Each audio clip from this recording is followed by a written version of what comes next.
Welcome back again. And I'm Dr. Goh, the Director of ICR. I welcome those who have just joined in the NCCR 2020. We are now going to Plenary 1.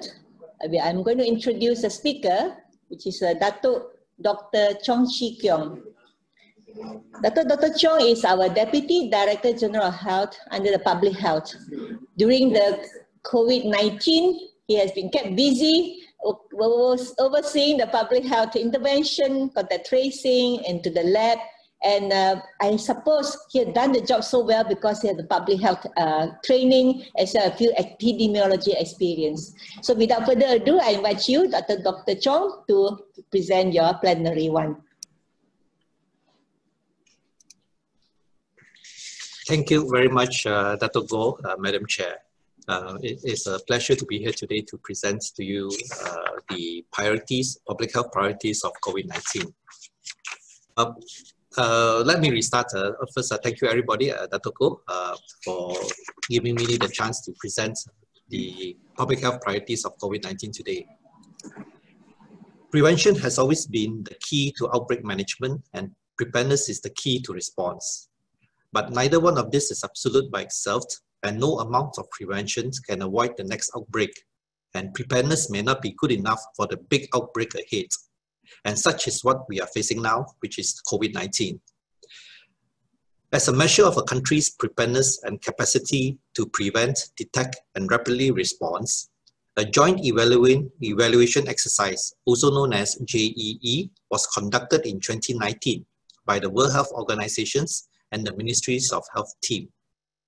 And you can judge from the slide that is presented here, the green meaning good, and of course the red meaning not so good, that within the ASEAN region, certain ASEAN member states did fairly well, such as Malaysia, Singapore, and Thailand. Brunei, we do not have the evaluation for Brunei. And certain ASEAN member states still needs a bit of training as well as preparation in their capacity. But one thing to note here is that the JEE score does not really reflect the capacity of a country to contain COVID. As we all know that Vietnam, Thailand, and Laos apparently are doing quite well, although their JEE score is a bit lower than that of Malaysia. But nonetheless, being prepared is very important to respond. Let me first recap the situation of COVID-19 in Malaysia and some of the key events. Starting from the 25th of January, the first 3 confirmed cases of COVID was reported. And as of today, we have experienced 2 waves of COVID-19 infection. The first wave was from the 25th of January until the 15th of February, involving 22 cases. We then had a gap of 11 days when there were no new cases imported. Subsequently, the second wave began on the 27th of February, and this is still ongoing. The initial cluster of the second wave was from the legal and business group. It was later followed by the Sri Petaling religious gathering cluster on the 11th of March 2020. And again, there was a gathering of 15,000 followers, of which 1,500 were foreigners. After the gathering, the followers went back to their respective hometowns, thus spreading COVID-19 all over Malaysia and even abroad. And it has since become the largest cluster for Malaysia, representing approximately 75% of all cases and across 5 generations. And it was in this cluster that triggered us to initiate the start of the MCO on the 18th of March. At this point, I must emphasize that the use of a MCO, or what is known as a lockdown, has never been taught to us in medical school, in our public health programs, and indeed never been mentioned as a strategy for pandemic control. Even during the pandemic H1N1, the international and local borders were kept open. Perhaps at that time, it was the 15% severe cases of COVID-19 or the 3% fatality that was experienced in China that prompted us to act in such a manner. Here displayed before you is the slide that summarizes the overall public health response towards the COVID-19 pandemic and all its phases. Since the start of the MCO, we have not only the first phase MCO, we also have a second phase, a third phase, and a fourth phase MCO, followed by the CMCO or the conditional CMO, and currently we are in the recovery MCO. The implementation of this MCO requires the use of the PCID Act 342, or the Prevention and Control of Infectious Disease Act, and the delegation of powers to other agencies in order that they can help us enforce the provisions and regulations of this act. At the same time, various public health activities were put in place. You can see the listed public health facilities on the left-hand side of your screen. The activities listed here are, first, to activate the national CPRC, where it represents the command center for the Ministry of Health. And we created an awareness on the case management among the health workers through our COVID guidelines, which the first version was distributed in January 17.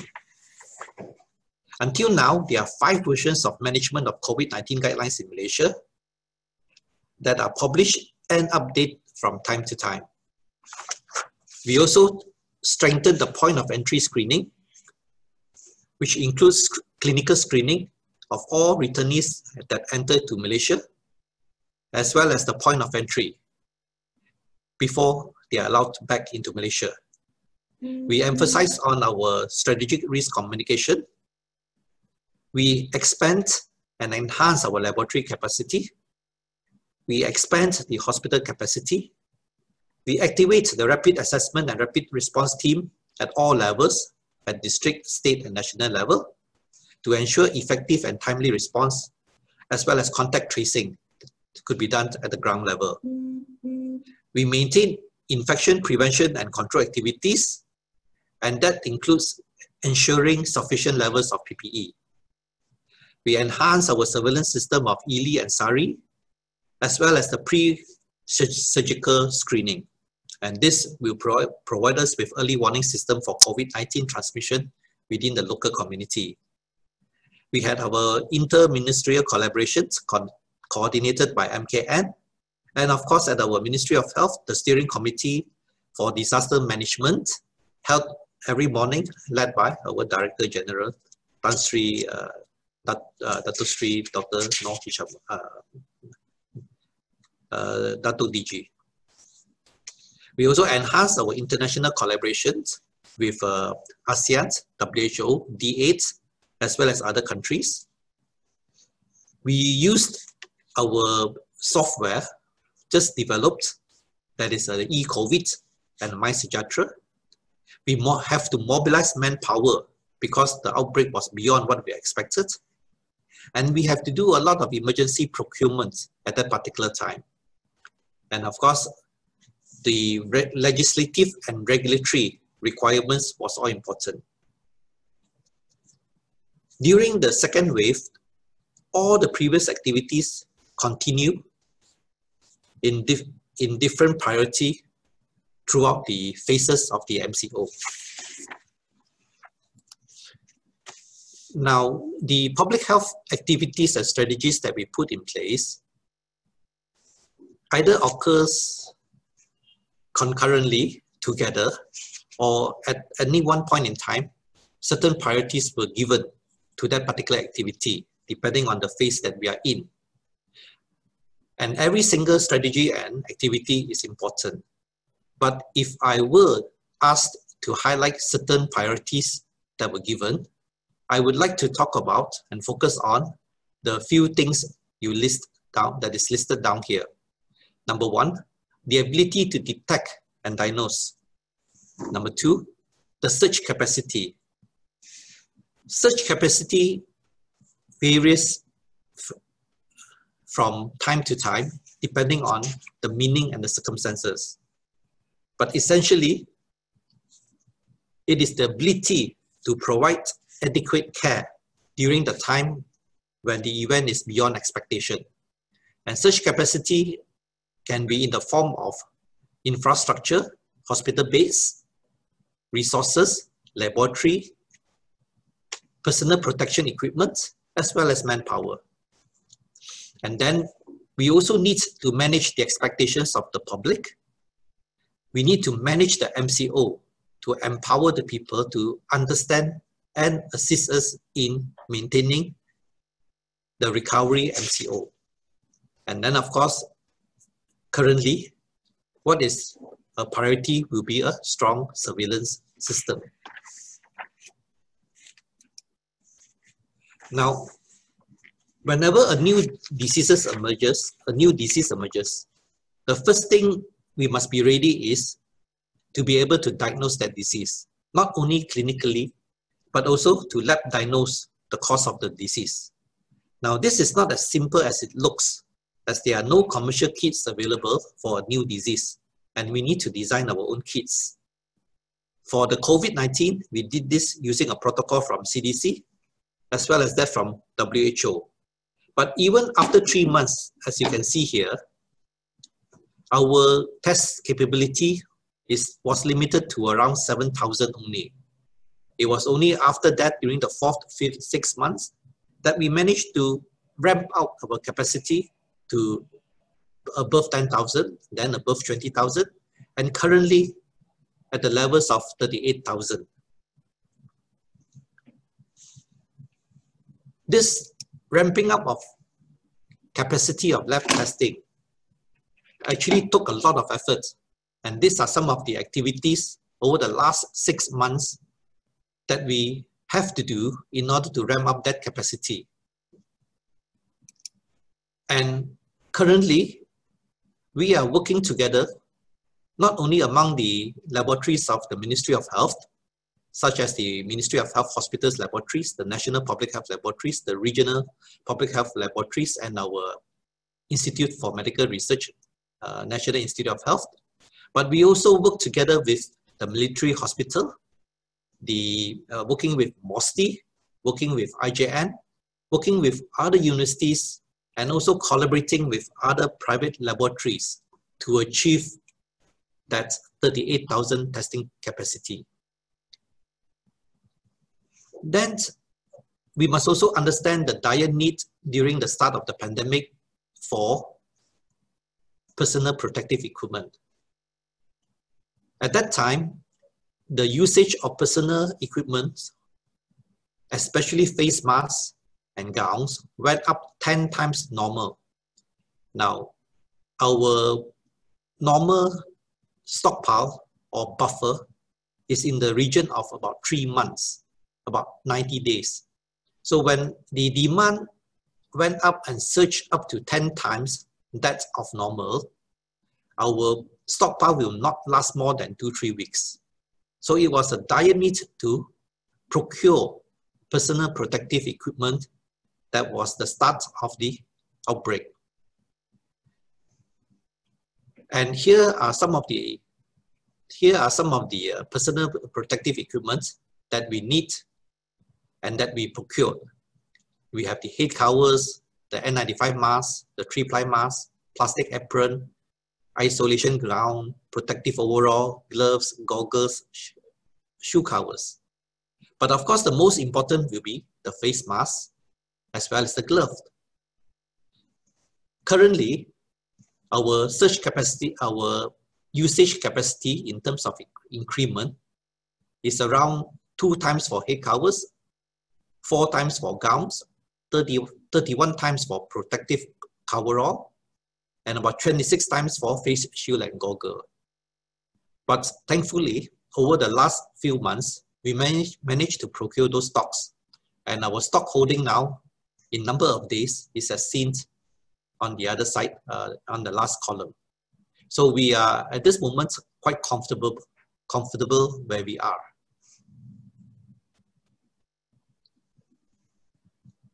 Essentially, the personal protective equipment was procured not only at the central level, but also at the state level.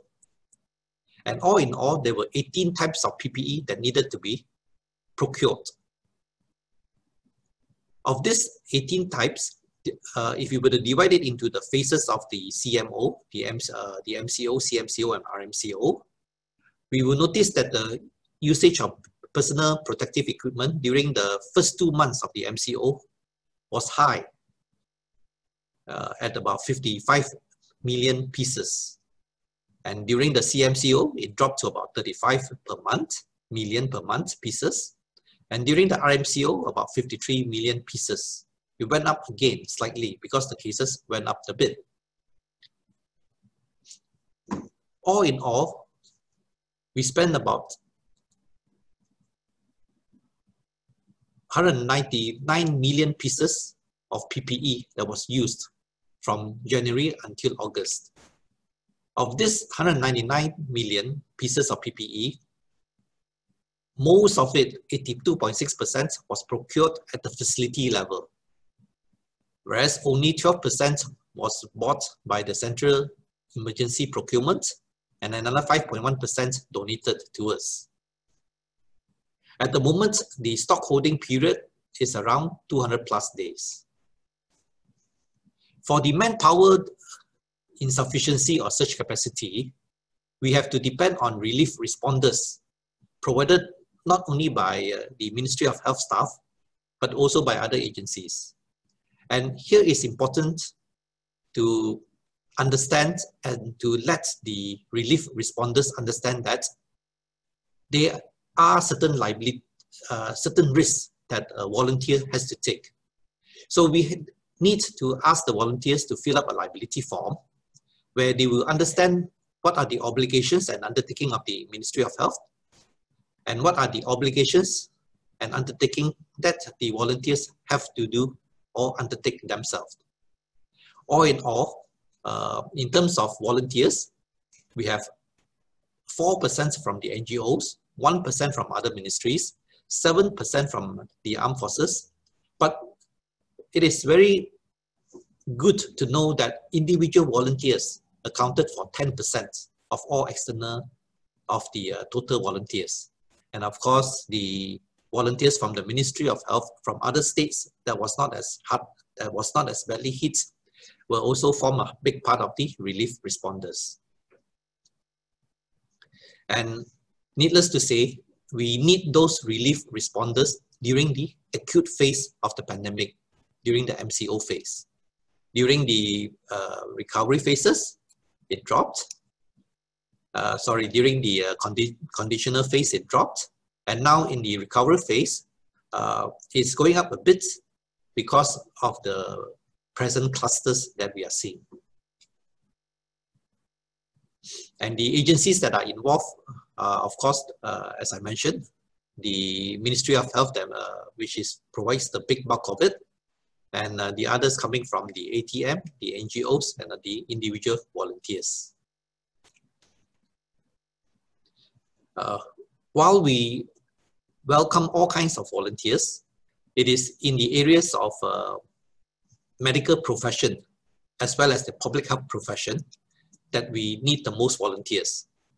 Volunteers for managing patients, as well as taking swab, volunteers for case investigation, and going around the ground, looking for contacts. One priority of the outbreak is to manage expectations. And for this purpose, we have a daily press conference during the acute phase, and now twice daily, twice a week, led by our country DG, attended by the deputies DG, as well as the Director of Disease Control. So during this press conference, we try to address questions that are always surfacing. And the biggest question that keeps cropping up is, are we doing enough tests? Why are the cases increasing? Why is our enforcement not strong enough? So answering these questions during the press conference gives confidence to the community, and at the same time, we manage their expectations. Educating the public on what we want is also a core reason for having this press conference. And as you probably have heard countless times, the need to follow SOPs, the need to social distance, the need to wear your face mask now. It is something that we keep repeating, emphasizing, because at this moment, in the absence of a vaccine and a drug, it represents the only form, the only solution to contain the pandemic COVID-19. Now, at this particular stage, in the recovery CMO, the priority will be to get and empower the community to understand what is the new normal. Now, the new normal only have 4 main principles. It was, and it still is, border control, movement control, physical distancing, and self-protection. During the MCO period, the Honorable Deputy Health Minister 1, Dato Dr. Noasmi, launched what is known as the DRRP, which is the District Risk Reduction Program, where we tell the community at the district that they should try to protect their district and maintain it to be green. And if their district is yellow, try to convert that district from yellow to green. And we use 3 pillars, which is to protect the family, to protect the community, and to protect the district. There are various activities under each pillar. And of course, moving forward to the recovery MCO stage, we extracted part of the 2 of the pillars to become what is known as CAPP, which is C standing for Cegah COVID dan Didik, A, amalkan tingkah laku bagi mengelakkan diri, keluarga dan komuniti dari jangkitan, P, patuhi SOP, and the other P is to monitor, patuhi status kesihatan diri dan keluarga, saringan suhu di pintu masuk. This program was launched by the Honorable Prime Minister on the 8th of August. So empowering the public to become frontliners, to adapt to the new normal, to observe the SOPs that we are trying to put in place, represents the main health priority now. And one of the most useful tools that we have come up with is the MySejahtera. So in this MySejahtera tool, it contains most, in fact, I would dare say, all the information that you need to know about COVID in Malaysia. We have statistics, we have SOPs, we have trackers, we have office check-in, check-out, we have My Travel, we have hotspots, and there's even a place for you to complain on things regards to COVID. As of the 16th of August, we have already 15 million cumulative registration, of which 14 million are active users. So it is one of the tools that we are using now to manage the expectations along with what I mentioned just now about the promotion of SOPs as well as the CAPP and the rest of the health promotion and education that we need to empower the public. And finally, during this recovery MCO, when the cases are low, it is important for us to know how the situation or how much of the community has been infected. While we are not doing a population-based survey, we have put in the COVID surveillance system for COVID-19. And if you look at the numbers that we have before you, for the ILI surveillance, we did about 88,000 samples, but only 17 were positive. We did the SARI surveillance, which is for the more ill patients in the hospitals. Of the 26,000 samples, only 88 were positive. For healthcare workers, we screened about 27,000. We have about 111 positives.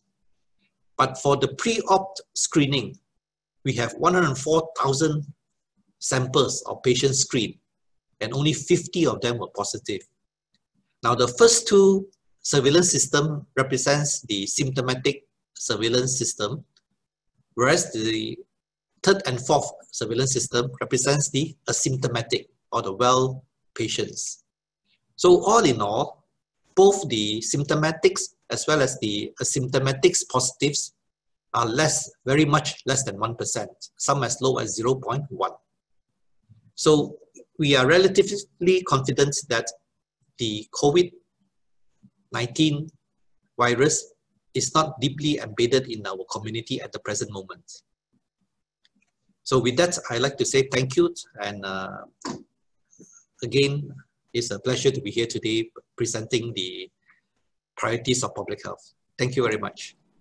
Thank you very much, Dr. Chong, the DDG of Public Health of the Ministry of Health. I now look at this statistic that you have shared and voluminous work you and your public health colleagues have contributed throughout these 6 months or so. We want to convey our gratitude to all your staff, wearing PPE in the hot weather like this, working at the entry point. Some of the conditions may not be so conducive. Many of us who work in air-conditioned room may not realize how hard your staff and your colleagues in public health have done for this country and the people. We want to thank you very much, and thank you for sharing all this statistic and the work that you have done and continue doing. So with that, we will end the plenary. Thank you again, Dr. Chong. Thank you very much, Dato.